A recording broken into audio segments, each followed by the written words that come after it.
तो आज स्वर्गीय अटल बिहारी वाजपेयी जी का जन्मदिन है और पूरे देश और दुनिया में इसको सुशासन दिवस के रूप में मनाया जा रहा है।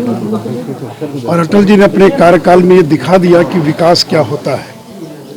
और आज चाहे वो किसानों के लिए किसान क्रेडिट कार्ड हो या गोल्डन क्वाड्रिलेटरल हो या परमाणु जो परीक्षण किया गया था, ये कुछ ऐसे काम किए अटल बिहारी वाजपेयी ने जिसको पूरी दुनिया याद रखेगी। और पाकिस्तान से दोस्ती का हाथ बढ़ाने के लिए बस में बैठकर लाहौर तक गए थे और जब आवश्यकता पड़ी तो कारगिल के युद्ध में भी विजय हासिल करने का काम किया। तो अटल जी जैसे लोग बहुत विरले होते हैं, हम सभी लोगों के प्रेरणा स्रोत हैं। और अटल जी का बिहार से बहुत लगाव था और वो हमेशा कहते थे कि तुम लोग बिहारी हो और मैं तो अटल बिहारी हूँ, क्योंकि उनके नाम के आगे अटल बिहारी वो लिखा करते थे, नाम था अटल बिहारी।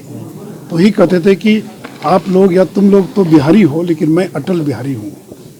और मुझे लगता है कि पटना के गांधी मैदान में कम से कम 2500 बार उनका भाषण हुआ होगा।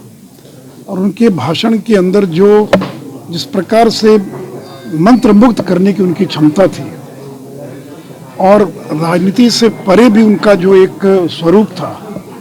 और मैंने अटल जी को मुंबई के अंदर समुद्र किनारे कविता पाठ करते हुए देखा है। तो एक बड़े कवि थे, एक बड़े राजनेता और प्रधानमंत्री के नाते सुशासन के जो एक लंबी लकीर खींच कर चले गए, उस लकीर को पार करना असंभव है।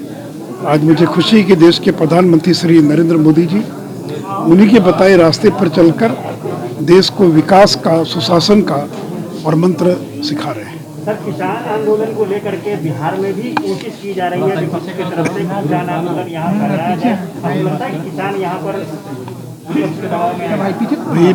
भारत बंद का आह्वान किया गया था, एक भी किसान कहीं सड़कों पर दिखाई नहीं पड़ा।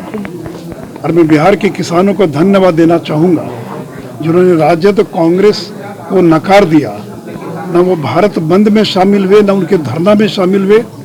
और आज पूरा बिहार के जो किसान हैं वो पूरी तरह से नरेंद्र मोदी और भारतीय जनता पार्टी के साथ खड़े हैं। और देखिए, बिहार ने तो जो कृषि बाजार समिति कानून था उसको तो 2006 में ही खत्म कर दिया था। और नरेंद्र मोदी जी ने आज देश के किसानों को बिचौलियों से मुक्त कर दिया है।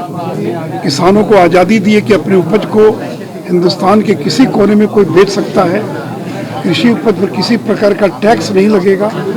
ऑनलाइन भी वो व्यापार कर सकेंगे और कॉन्ट्रैक्ट फार्मिंग कर सकेंगे। बिहार के अंदर आईटीसी कंपनी जो आशीर्वाद आटा बनाती है, प्रति वर्ष 1.5 लाख मैट्रिक टन गेहूं की खरीद बिहार के किसानों से करती है।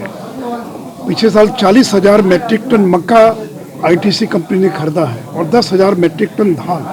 तो यही तो कॉन्ट्रैक्ट फार्मिंग है। उसको एक कानूनी जामा पहनाने का काम नरेंद्र मोदी जी ने किया है। और पंजाब में नेस्ले से लेकर जो अंतर्राष्ट्रीय बड़ी बड़ी कंपनियां हैं वो तो वर्षों से कॉन्ट्रैक्ट फार्मिंग कर रही है। इसलिए मैं पंजाब की सीमा पर बैठे जो किसान हैं उनसे अपील करूंगा कि देश के सरकार ने, भारत की सरकार ने जो निमंत्रण दिया वार्ता करने के लिए, प्रतिष्ठा का प्रश्न न बनाए, वार्ता के टेबल पर बैठे और जो उनके सुझाव हैं, जो संशोधन किया जा सकता है उसको करने के लिए भारत सरकार तैयार है। लेकिन कोई यह कहे कि कृषि कानूनों को वापस ले लिया जाए तो ये संभव नहीं है, क्योंकि कानून किसी एक राज्य के लिए नहीं है, पूरे देश के लिए। तो इसलिए किसानों को प्रतिष्ठा का प्रश्न नहीं बनाना चाहिए।